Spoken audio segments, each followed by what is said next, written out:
안녕하십니까, 레피드입니다. 4월 22일 두산 에너빌리티 보도록 하겠습니다. 증시 먼저 보겠습니다. 코스피 1.45% 상승했고요. 코스닥은 0.46% 상승했습니다. 오늘은 양증시 상승을 했습니다. 코스피는 이제 1.5% 가까이 반등하면서 2600선을 회복을 했고요. 코스닥은 800 중반선으로 거의 유지를 했습니다. 코스피는 외국인 투자자가 7,500억 정도 매도를 했고요. 기관 투자자가 7,800억을 매수를 했습니다. 오늘은 외국인 투자자가 큰 매도를 진행했지만 기관 투자자 위주로의 매수세가 붙으면서 코스피 지수가 반등을 하였습니다. 특히 이제 외국인 투자자는 반도체 관련 종목들을 크게 매도를 하는 모습이었고요. 특정 종목이 떨어지긴 했지만 그만큼 반대 종목들도 많이 올라가면서 지수가 방어되는 모습이 나왔습니다. 코스닥은 기관 투자자와 외국인 투자자가 각각 다 매도를 했고요. 외국인 투자자가 750억 매도, 기관 투자자가 300억 매도를 하면서 양매도 진행되었습니다. 자, 계속 떨어지기만 하던 코스피가 다행히 이제 반등을 성공했습니다. 그래서 아래 꼬리를 길게 달고 상당히 이제 크게 떨어지면서 241선까지도 아래로 뚫고 내려갔던 그런 금요일이었습니다. 근데 이제 월요일 들어서 반등을 했고요. 쌍바닥을 딛는 모양새로 좀 올라와 주면서 좋은 그림으로 진행이 되었습니다. 아무래도 지금 가장 우려스러웠던 점은 중동의 그런 확전 위기감이었습니다. 근데 그 중동 확전 위기감이 생각보다 이제 우려스럽게 크게 확전되지 않으면서 이란과 이스라엘이 신경전을 두고 있지만 서로 이제 그 전쟁을 전면전으로 키울 생각이 없는 것 같습니다. 그래서 서로 이제 조금씩 양보를 하면서 좀 이 사리는 모습이 보이고 있고요. 그런 덕분인지 이런 증시에 대한 반등세가 좀 나타나는 모습이었습니다. 하지만 여전히 그런 불안감이 완전히 해소된 게 아니고요. 아직까지도 뭐 언제 어디서 무슨 날에 또 그런 위기감이 터질지는 아무도 알 수가 없습니다. 그렇기 때문에 섣불리 우리가 투자에 대한 방향을 급격하게 변화시킬 만한 상황이 아니다라고 생각을 하시고 평소처럼 차분하게 좀 이 시장을 지켜보시면 될 것 같습니다. 월봉도 지금 음봉으로 크게 이제 떨어졌고요. 그래도 이제 반등을 하면서 좀 메워주는 모습입니다. 그래서 이번 달에 대한 월봉이 어떻게 진행될지는 계속해서 지켜보겠습니다. 자, 기관 투자자가 연일 매도를 계속 이어오다가 드디어 이제 매수로 전환이 되었습니다.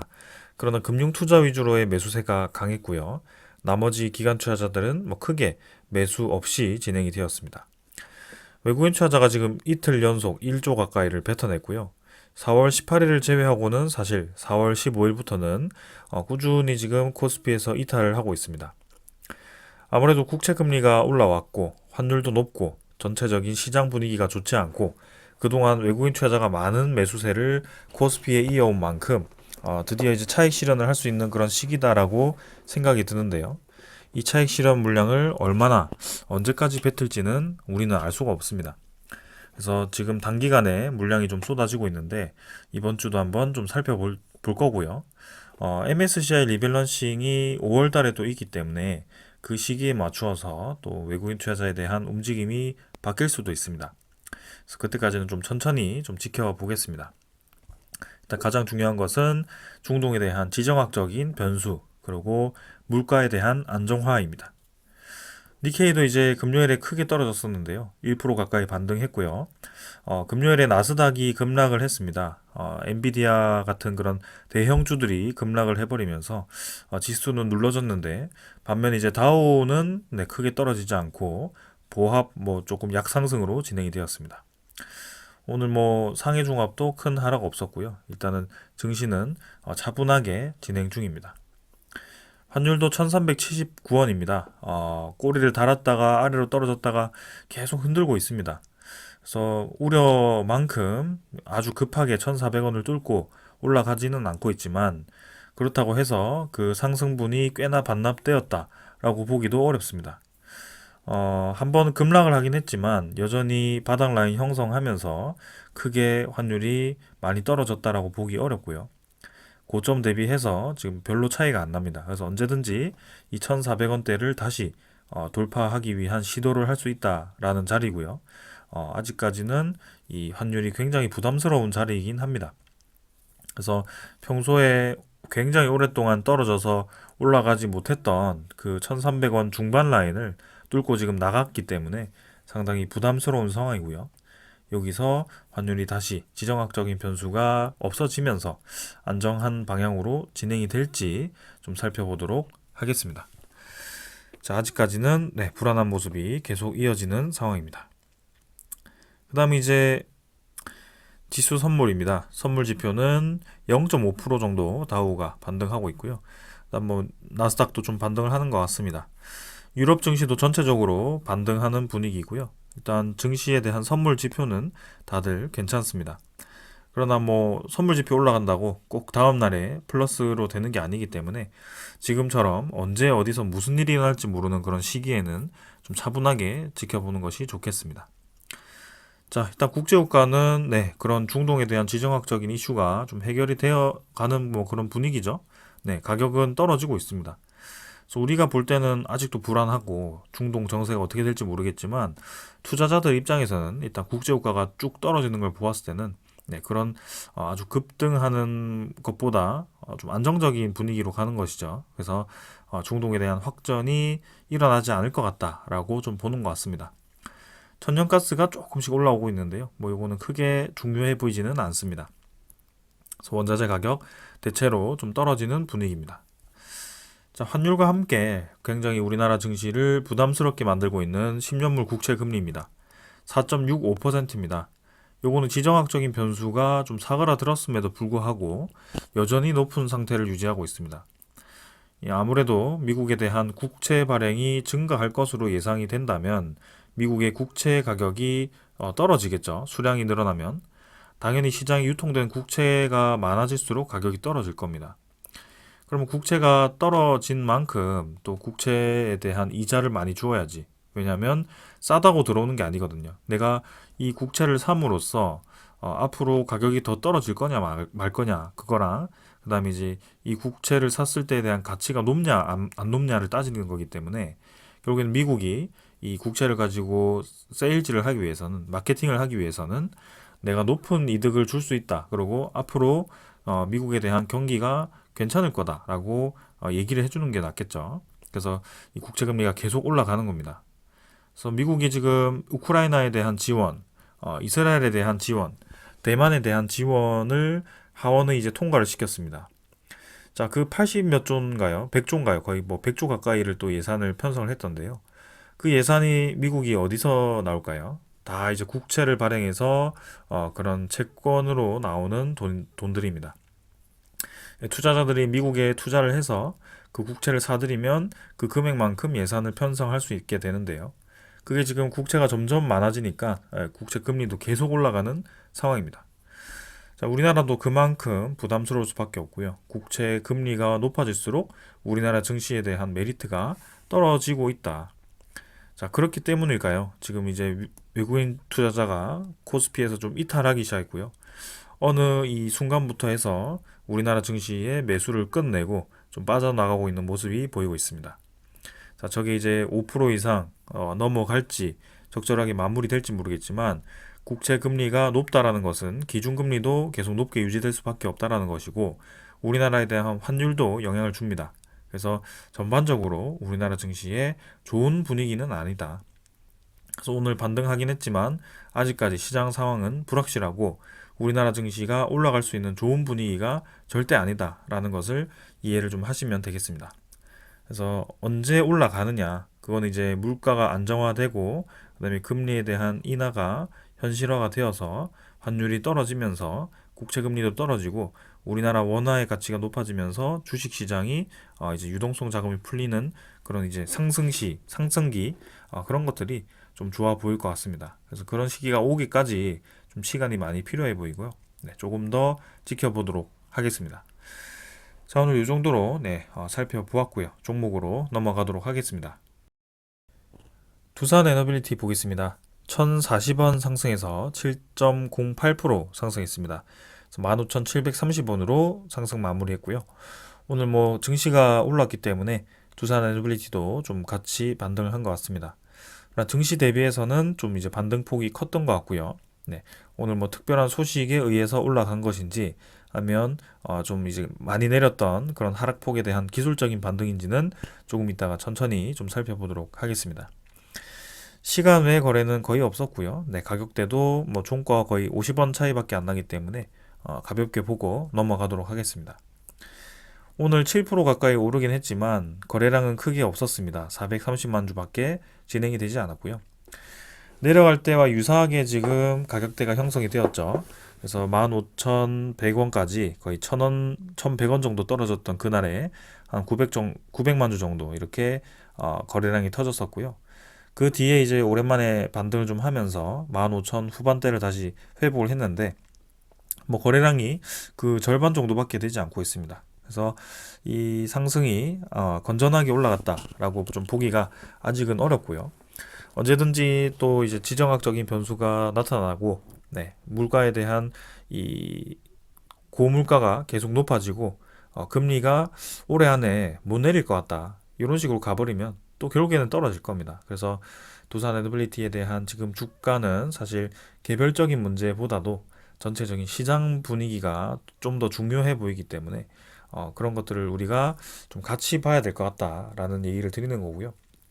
아무래도 건설 관련 종목이기 때문에 플랜트도 다 건설이죠. 그리고 이 철강 소재, 그죠? 주물, 주, 단조 이런 것들이 다 소재 가격이 많이 필요하기 때문에 그런 금속 가격이라든지 아니면 시멘트 가격 이런 가격 건설 자재 가격들이 높아지면 높아질수록 부담스러운 상황입니다. 근데 그 물가가 지금 떨어지지 않기 때문에 두산 에너빌리티도 조금 부담스러운 상황인데요. 그래도 잘 버티고 있긴 합니다. 그러나 이런 고물가 상황, 고금리 상황이 이어져서 계속 길어질수록 두산 에너빌리티가 좋지 않은 것은 사실인 것 같습니다. 그래서 그런 것들 좀 보면서 이 주가도 좀 생각을 해보겠습니다. 자, 일단 오늘은 반등했기 때문에 네, 좋은 분위기는 맞지만 섣불리 생각하기는 이르다. 이렇게 좀 말씀을 드리겠습니다. 자, 결국에는 뭐 떨어졌던 거 그대로 메워주면서 조금 갭이 있긴 하지만 비슷한 수준까지 왔습니다. 그래서 우리는 정치적인 이벤트와 함께 좀 부담스러운 자리에서 크게 떨어지긴 했지만 뭐 여기나 저기나 거의 비슷해 보이고요. 네. 정치적인 이슈 때문에만 떨어진 게 아니기 때문에 이렇게 올라간 것이겠죠. 그래서 우리가 하락에 대해서 지금 의미를 둘 필요가 없다고 생각하는 것이 일단 전체적인 시장에 대한 영향이 더 크다라고 생각이 되고 그리고 결국에는 두산 에너빌리티가 가치가 있다면 그 가치가 확실히 이제 시장이 오픈이 되는 그 시기에 맞춰서 크게 올라갈 수 있다라고 생각하기 때문입니다. 자, 그래서 추가적인 반등이 이번 주에 나올지 아니면은 또 시장이 한번 꺾이면서 같이 떨어질지 그거는 천천히 한번 좀 살펴보겠습니다. 뭐 지금에서야 올라간다 떨어진다라고 제가 말씀드린 것이 크게 의미가 없는 자리인 것 같고요. 올라가면 뭐 갭 메워주면서 원래 자리대로 이제 추세 따라 가는 것이고 뭐 다시 내려가면 뭐 쌍바닥을 형성하면서 또 뭐 어떻게 그림을 만들어 갈 것인지는 지금 당장에서야 우리가 이 차트 가지고 뭐 그림을 그릴 게 아닌 것 같습니다. 그래서 시장에 대한 불안감이 그대로 반영이 될 거고 그 시장에 대한 안정감 그리고 물가에 대한 하락 이런 것에 조금 더 집중을 하면서 천천히 좀 지켜보시면 좋을 것 같습니다. 자, 일 거래량은 계속 증가해야 된다고 말씀드리고 아직까지 그런 움직임이 나오지 않고 있기 때문에 이것도 계속 체크해 보겠습니다. 그 다음은 이제 기관 투자자가 49만 주를 오늘 매수를 했고요. 외국인 투자자가 30만 주 매수했습니다. 기관 투자자가 금융 투자 17만 주 매수했고요. 오늘 보험 2만 6천 주, 투신 6만 5천 주, 연기금 투자자가 16만 주를 매수하면서 금융 투자를 제외한 나머지 투자자들도 골고루 좀 매수를 하는 모습이었습니다. 그래서 정치적인 이벤트 때 이제 크게 떨어졌던 주가와 함께 기관 투자자가 대량 이탈을 했었는데 연기금 투자자는 뭐 그 뒤에 뭐 사실 16일 제외하고는 다시 매수를 시작했습니다. 그래서 꾸준히 또 매수를 이어가는 것 같고요. 사모펀드도 뭐 요쯤 해서 매수로 전환하는 것 같고 투신도 네, 크게 쏟아내는 물량 없이 뭐 매수 매도 반복하고 있습니다. 전반적으로 뭐 투자자 수급들은 크게 지금 눈에 띄는 수급은 없습니다. 그리고 이제 외국인 투자자가 오늘 전체 코스피에서 많이 매도를 했었는데요. 그래도 두산 에너빌리티는 또 추가로 매수를 해주면서 비중을 늘려가는 모습이었습니다. 그래서 최근에는 뭐 마지막 종가에 또 이 보유 지분량이 바뀌곤 하기 때문에 또 한번 끝까지 살펴보도록 하겠습니다. 결국에는 또 매수를 이어갔다라는 점 말씀드리겠습니다. 자, 요 정도로 이제 보고 넘어가고, 네, 공매도 잔고 살펴보도록 하겠습니다. 잔고는 뭐 특별하게 움직임이 없었습니다. 오늘 549만 주였고요. 551만 주에서 한 2, 3만 주 정도 네, 상환이 되었습니다. 그래서 뭐 크게 지금 네, 잔고가 많이 떨어진 것 같진 않고 그 수준을 유지하고 있습니다. 19일, 22일은 네, 별로 뭐 움직임 없을 것 같고요. 최근에는 공매도에 대한 거래가 뭐 그렇게 활발하지 않기 때문에 계속 이렇게 가볍게 모니터링만 하도록 하겠습니다. 두산 에너빌리티 대차 잔고는 뭐 다시 줄어드는 듯 하면서도 오늘 아직 안 나왔네요. 근데 이제 대차 잔고 상위 종목에 또 이제 위치를 하는 모습이었습니다. 그렇다고 뭐 대차 잔고가 많이 늘어나진 않았습니다. 상환이 32만 주, 체결이 50만 주 정도 되면서 17만 주 정도 늘었는데요. 뭐 2,480만 주로 잔고는 마무리가 되었습니다. 그래서 뭐 크게 움직임 없기 때문에 이것도 가볍게 보고 넘어가겠습니다. 거래원 같은 경우는 신한증권이 또 매수 상위에 위치를 했고 특별하게 오늘 눈에 띄는 수급은 없었습니다. 전날 거래원을 보시면은 신한증권이 매도의 위치, JP모간 뭐 매수의 위치, 뭐 특별하게 여기도 눈에 띄는 수급은 없습니다. 그래서 넘어가면 될 것 같고요. 그 다음은 외국인 추적 물량이 30만 주에서 오늘 당일 물량이 77만 주로 플러스로 늘어났습니다. 전날에도 55만 주로 네, 마지막에 많이 늘어났는데요. 지금 이틀에 걸쳐서 또 130만 주 가까이를 확보를 하면서 외국인 보유를 결국에는 18% 이상으로 넘어갔습니다. 이렇게 계속 상승 추세를 이어간다면 두산 에너빌리티의 외국인 지분이 20%까지 증가할 수 있을 거라고 보여지고요. 계속 이런 상황이 이어지는지 또 체크를 해보겠습니다. 확실히 지금 단순히 샀다가 매도하려고 매수하는 것 같지 않은 게 아주 장기적으로 아주 많은 물량을 매수를 해주고 있습니다. 두산 에너빌리티를 정말 한번 출발을 시키려고 하는 것인지 어떤 때를 기다리고 외국인 투자자가 마음 먹고 지금 매수를 하는 것인지 아니면 두산 에너빌리티가 포함된 그런 원자력 테마, 에너지 테마에 대한 ETF가 구성되어서 그 상품에 대한 기계적인 매수가 들어오는 것인지 뭐 어떤 이유에서든 간에 우리 기준으로는 낮은 가격대에서 굉장히 많은 물량을 매수를 하고 있는 것이 사실입니다. 기관 투자자는 뭐 샀다 팔았다 하고 있긴 하지만 외국인 투자자는 계속 물량을 늘려가고 있는 것이 보여지거든요. 그래서 지금 벌써 18%까지 지분을 늘렸기 때문에 앞으로에 대한 이 두산 에너빌리티 이 상황이 저는 나쁘지 않을 거라고 보고 있습니다. 분명히 주가만 보면 또 제자리네, 또 떨어지네, 이렇게 할 수도 있겠지만, 그리고 정치적인 이벤트 결과에 의해서, 뭐 이제는 다시 일어날 수 없는 동력이 되지 않나, 탈원전을 또 하는 게 아닌가, 뭐 이런 이제 부정적인 생각을 할 수도 있지만, 왜 그럼에도 불구하고 계속 매수를 해 가는지, 그리고, 주가가 올라가지 못하고 배당도 안 나오는데, 왜 이렇게까지 오랫동안 매수를 하는지, 네, 그거는 그 외국인 투자자만 알겠죠. 근데 정황상 우리가 보았을 때는 이 움직임이 결코 나쁘진 않은 것 같다. 앞으로에 대한 그런 큰 이벤트에 대해서 대비를 하는 것 같다. 이렇게 좀 보여집니다. 그래서 그 시기를 기다리면서 우리도 천천히 물량을 확보해 나가면 될 것 같고요.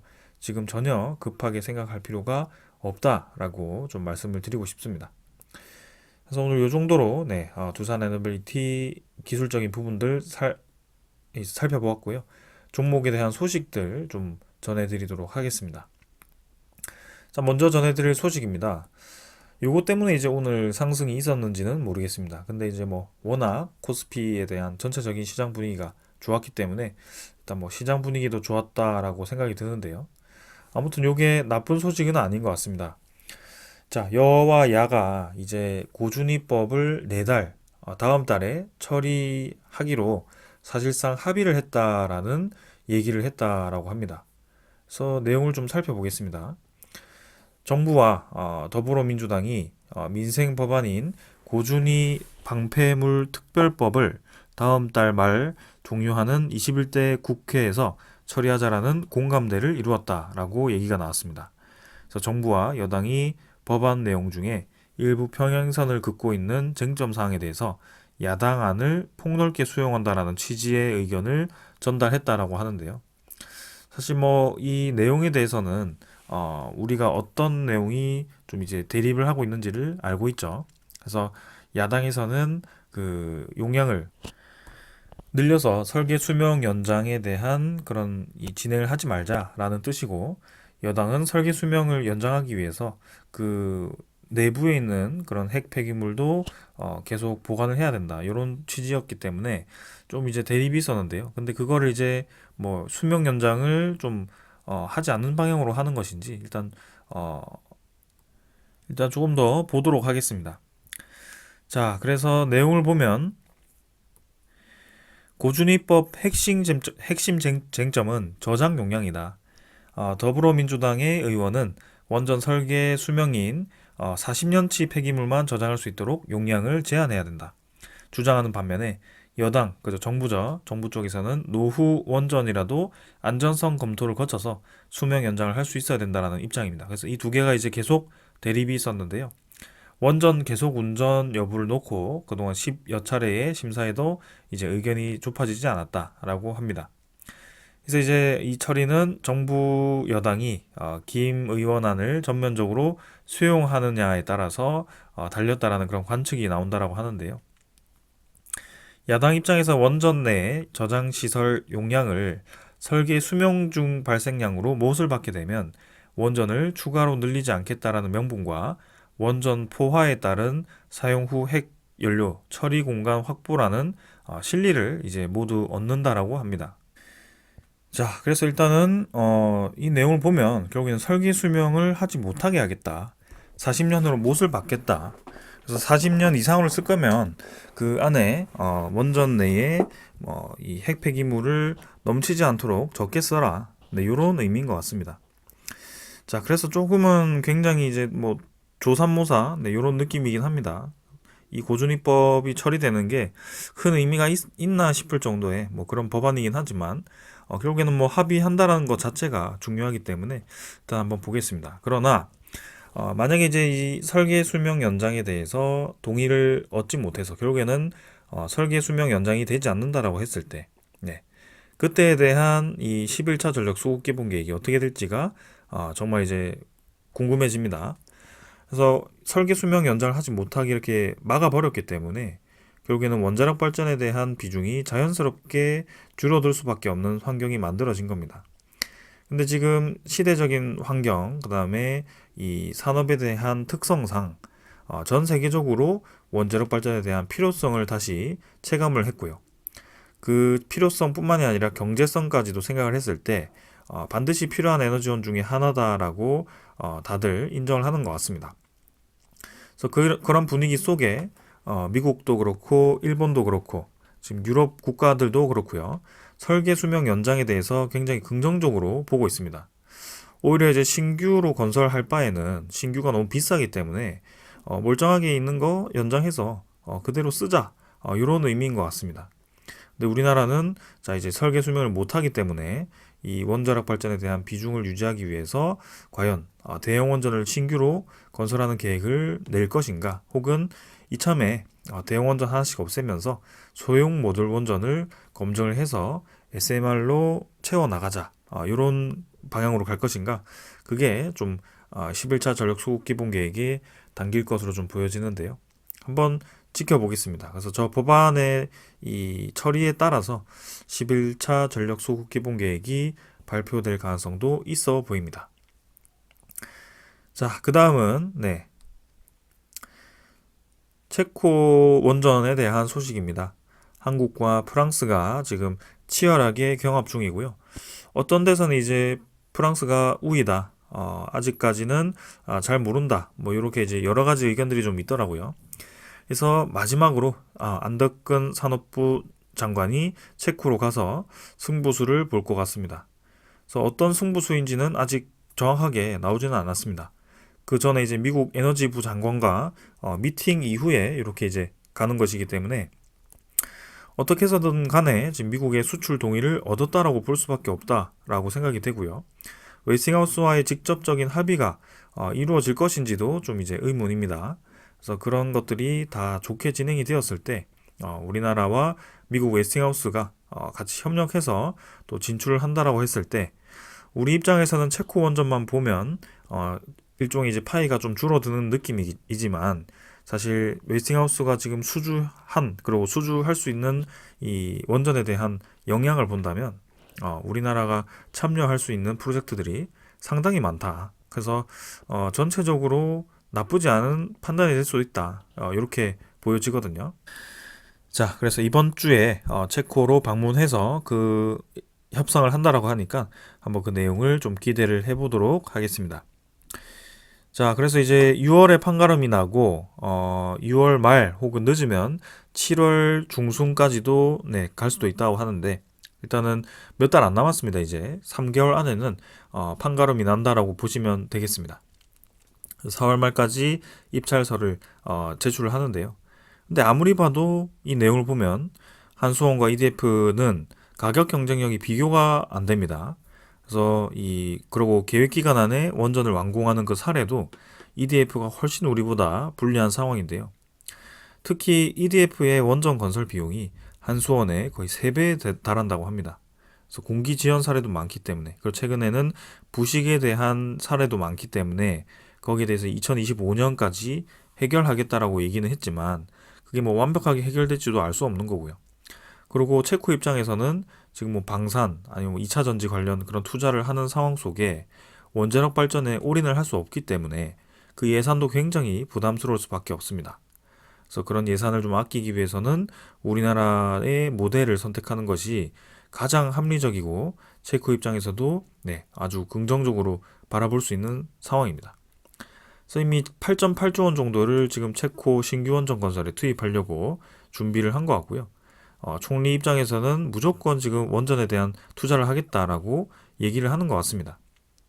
그래서 2029년 가동을 목표로 해서 8조 8천억 원을 투자를 할 거고 단계적으로 이제 화력 발전을 폐기하고 이 석유와 천연가스 사용을 중단한 다음에 이 에너지 탄소 중립을 위해서 원자력 발전을 활용하겠다. 이 내용입니다.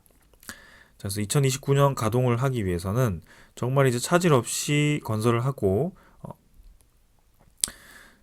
이 투자를 해야 되기 때문에 우리나라에 대한 그런 이 메리트가 더 높아질 것 같습니다. 근데 저기 2029년 가동은 사실 좀 잘못된 내용인 것 같고요.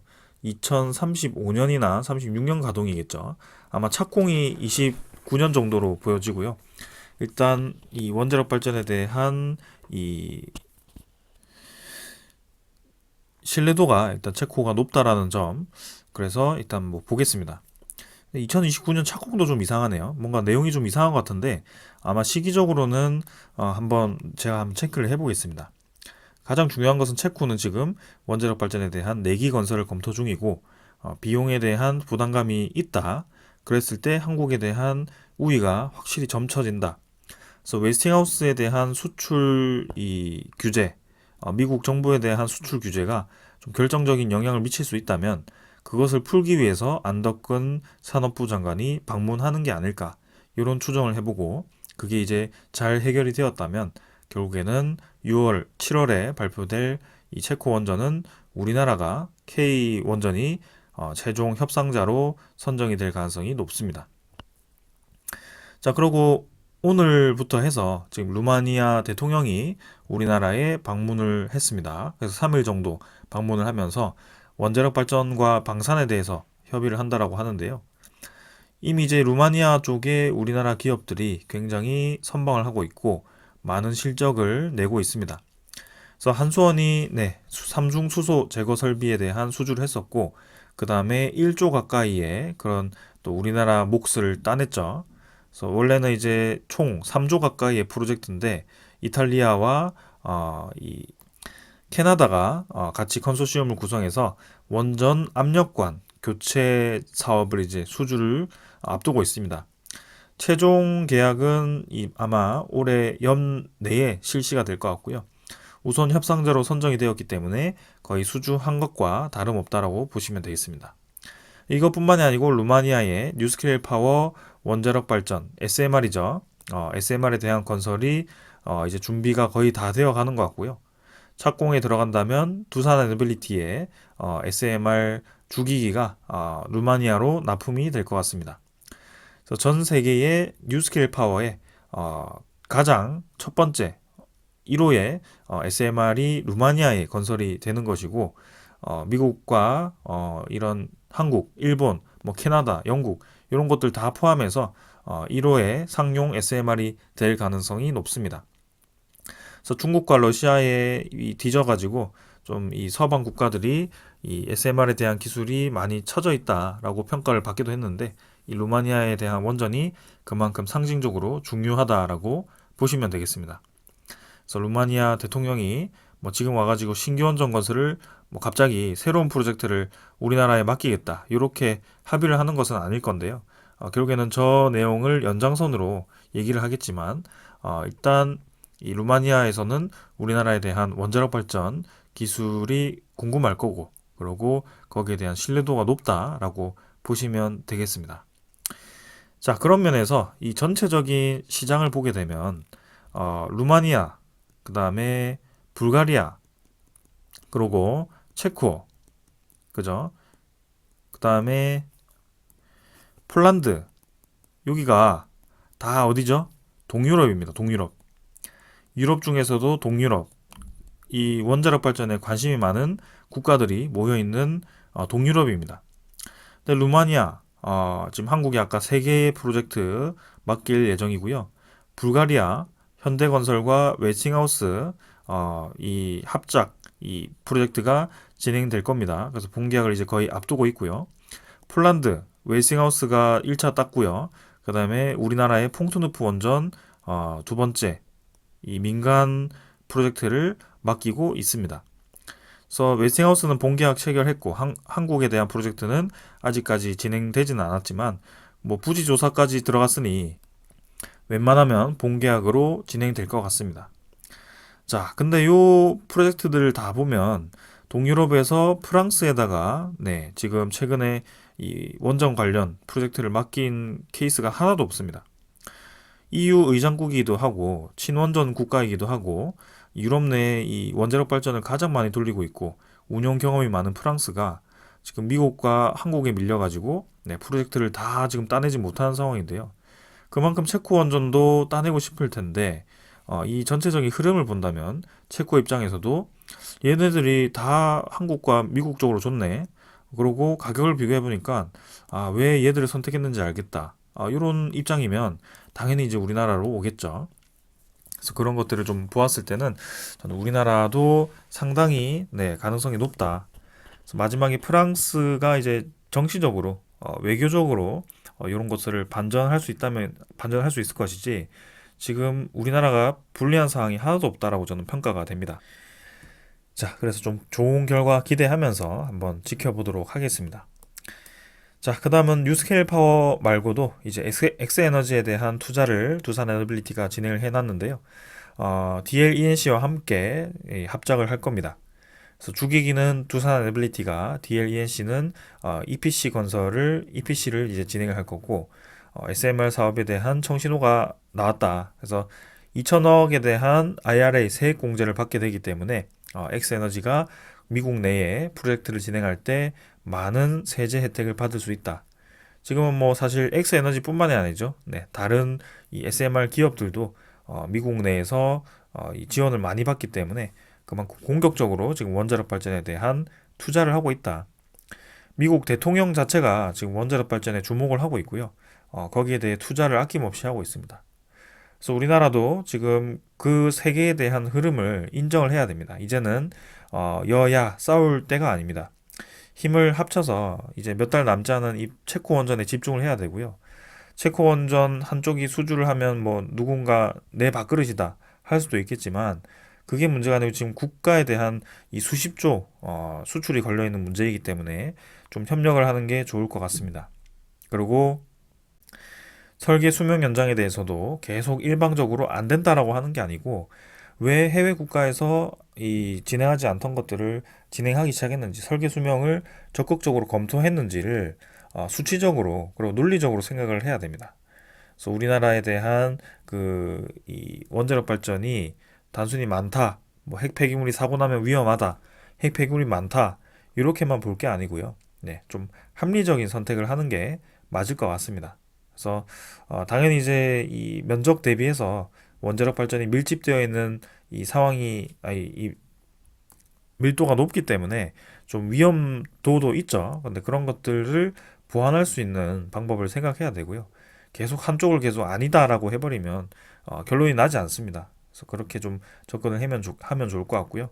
앞으로 이제 이 4월이 끝나고 좀 이제 시장이 안정화를 찾고 물가도 결국에는 잡히면서 좀 이제 이 시장에 대한 가능성, 우리가 오랫동안 기다려왔던 이런 프로젝트들이 하나씩 결실을 맺기 시작한다면 두산 에너빌리티도 오늘 뭐 7%, 네, 저점 대비해서 올라갔지만 이보다 더 크게 올라갈 수도 있고요. 더 빠르게 올라갈 수도 있습니다.